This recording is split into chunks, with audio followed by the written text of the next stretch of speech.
Hey folks, it's Maxie here and welcome to another edition of TW and AEW.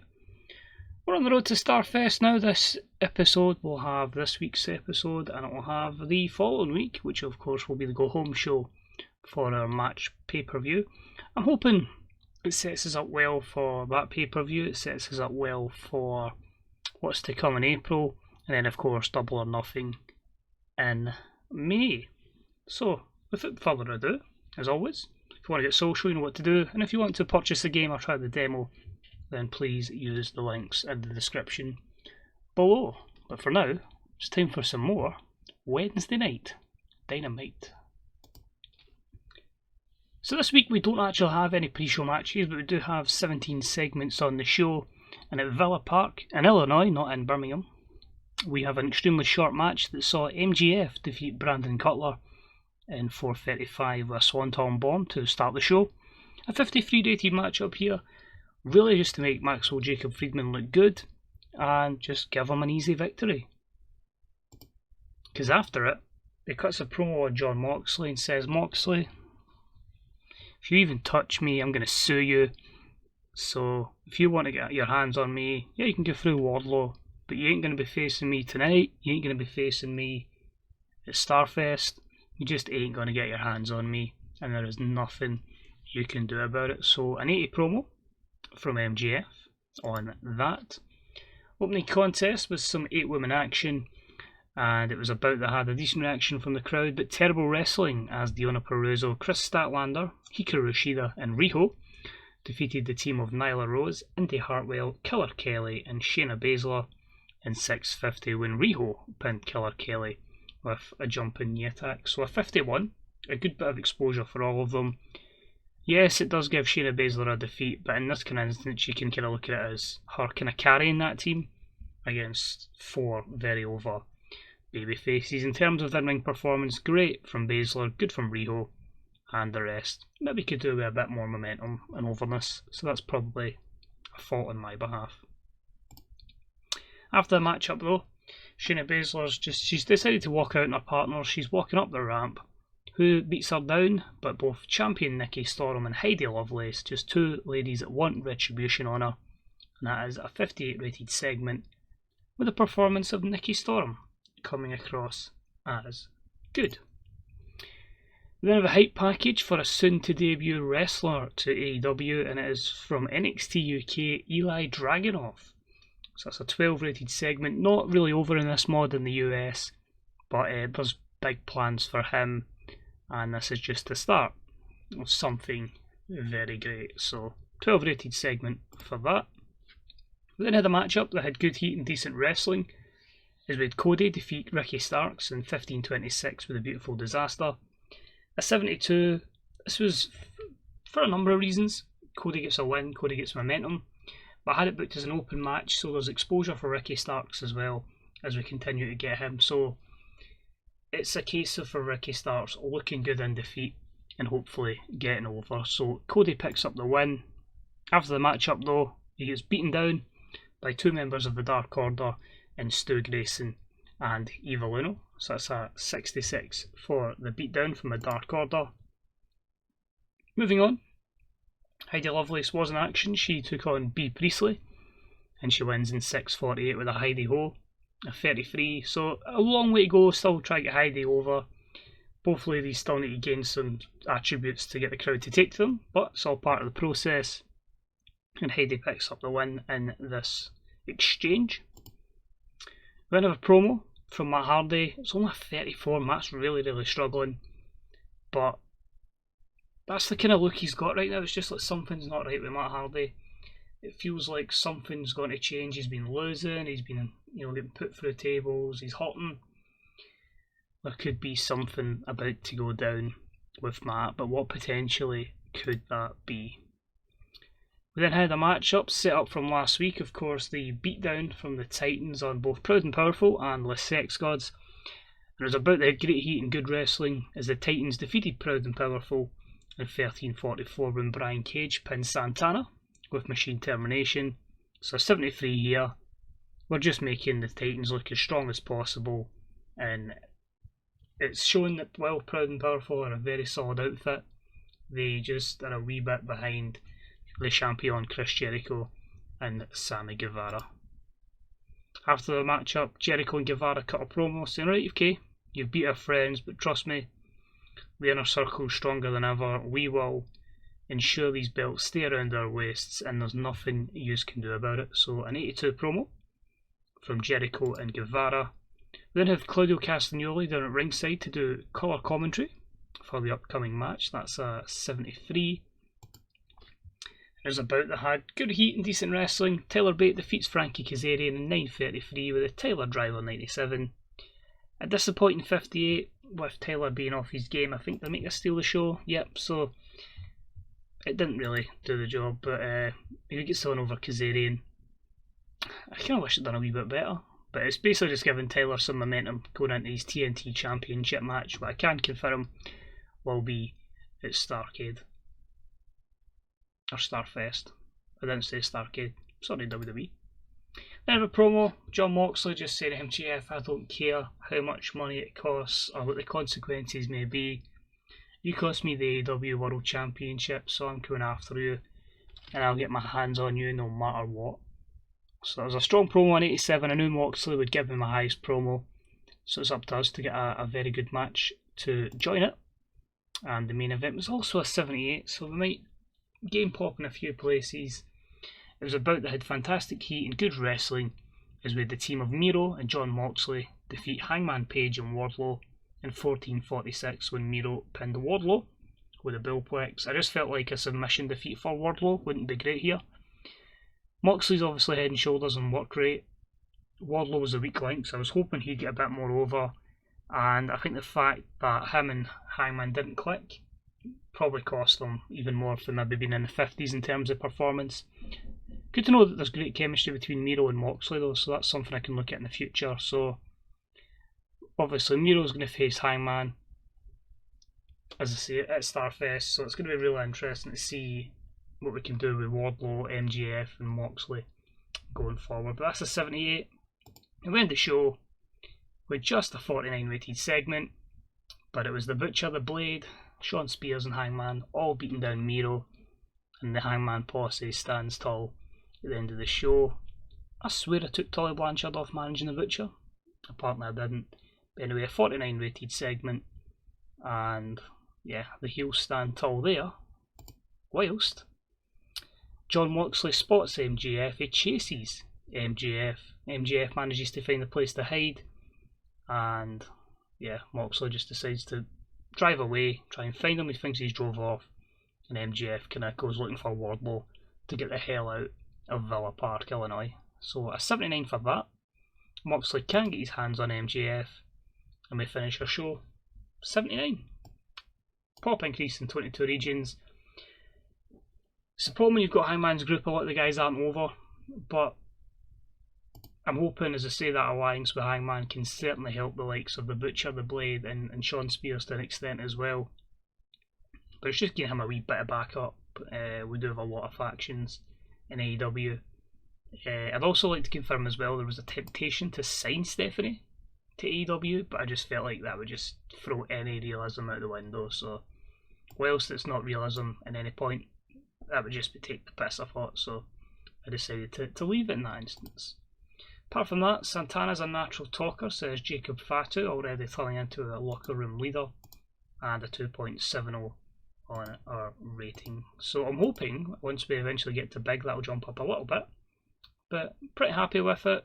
A few things we could have worked on, but we've got a card written out for Starfest, and it's up to me to make sure this final show, the go home show, is that set in stone and ready to go. So thank you for watching, and we'll now move on, because I've just remembered there's a part 2.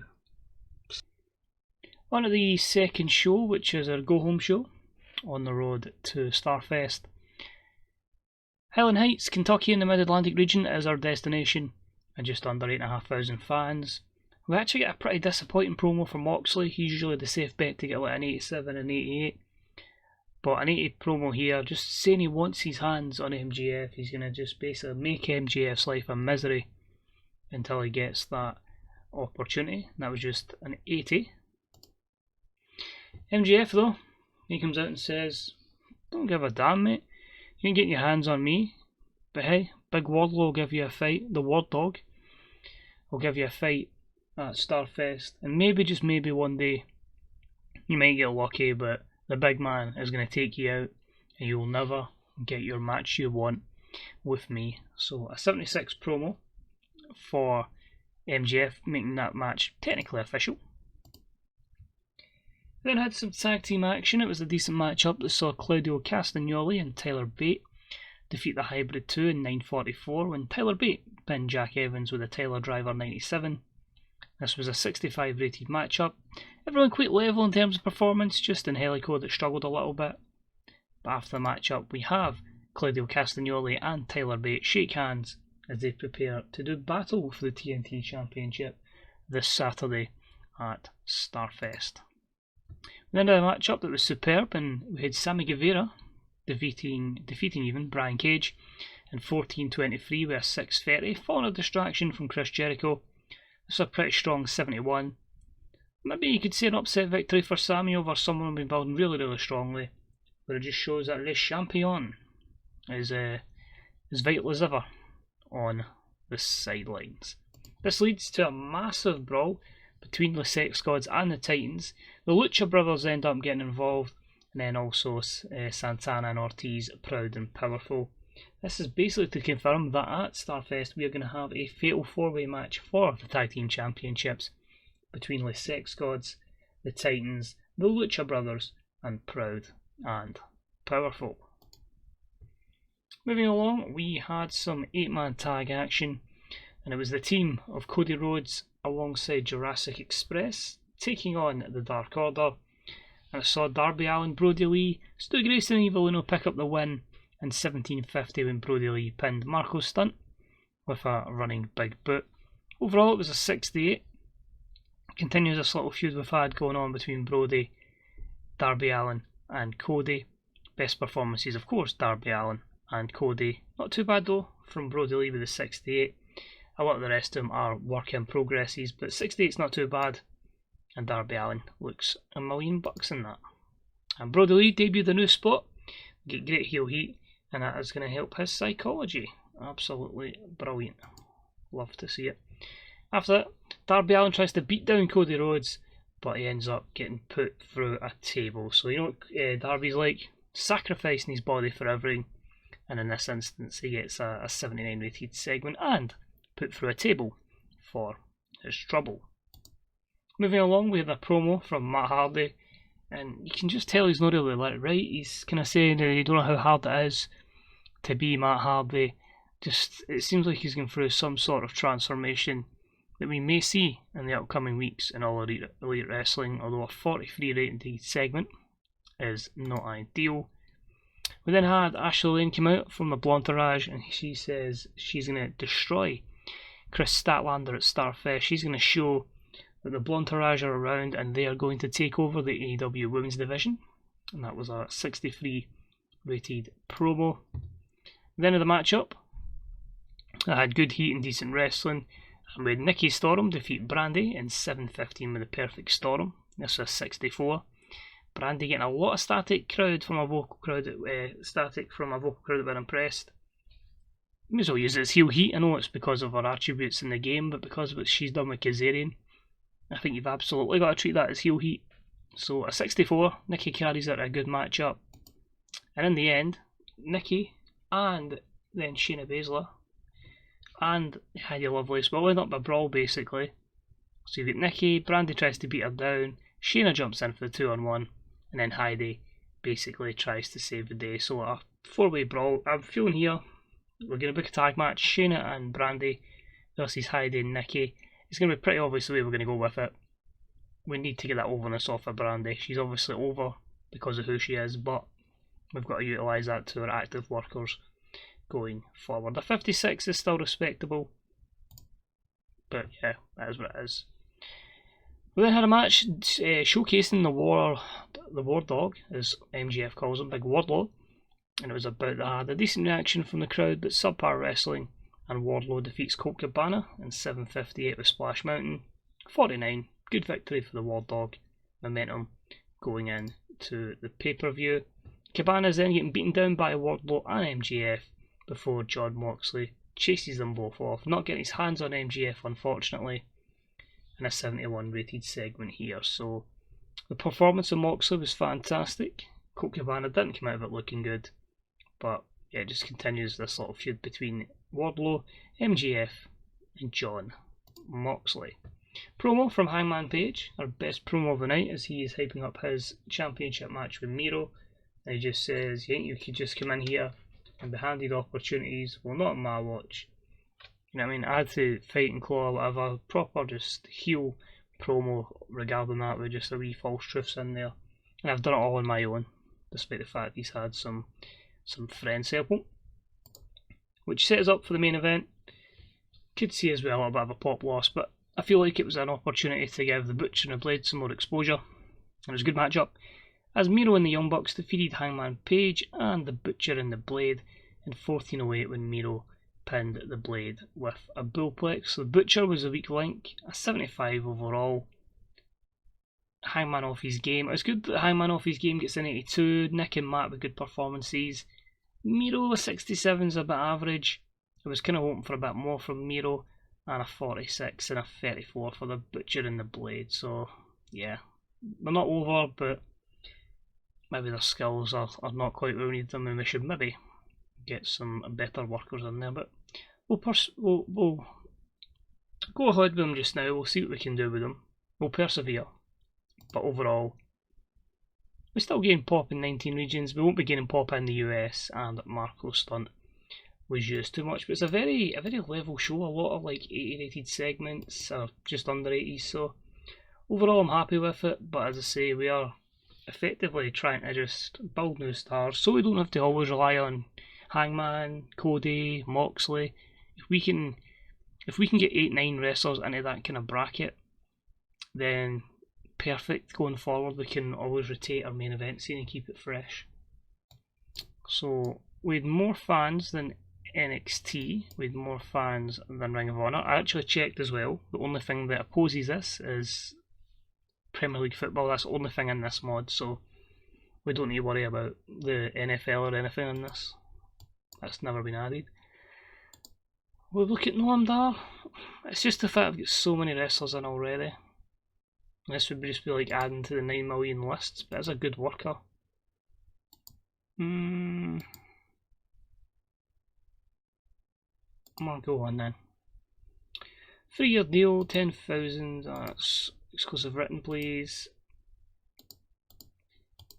I know I'm completely stacking the roster, but I think it just means more and more likely we're going 2 brands when it gets to double or nothing. And I've seen the potential. I've done a holiday save just to kind of get to the future, to get that achievement. And AEW are like constantly knocking 90s out the park, so there's encouragement. If we can get the right workers, we can certainly do well. But overall, happy with that, a good rating there. And yeah, Starfest is coming up. Quick rundown of the card. One match that has been added is going to be Orange Cassidy versus Brody Lee. The rest of the card has already pretty much been covered in the show. Statlander versus Ashley Lane. Nikki Storm and Heidi Lovelace versus Shayna Baszler and Brandy Rhodes. Or just Brandy. Tag Team Championships, the Sex Gods, Titans, Lucha Bros and Proud and Powerful. TNT Championship, Claudio versus Tyler. Cody versus Darby Allin. Jon Moxley versus Wardlow.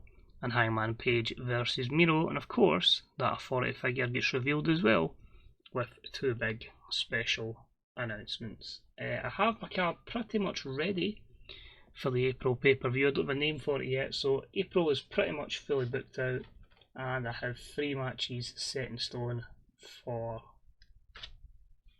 double or nothing already. Forward planning for once for me. But anyway, thanks for watching, stay safe, and hopefully I'll see you for the pay-per-view in the next video. Bye bye.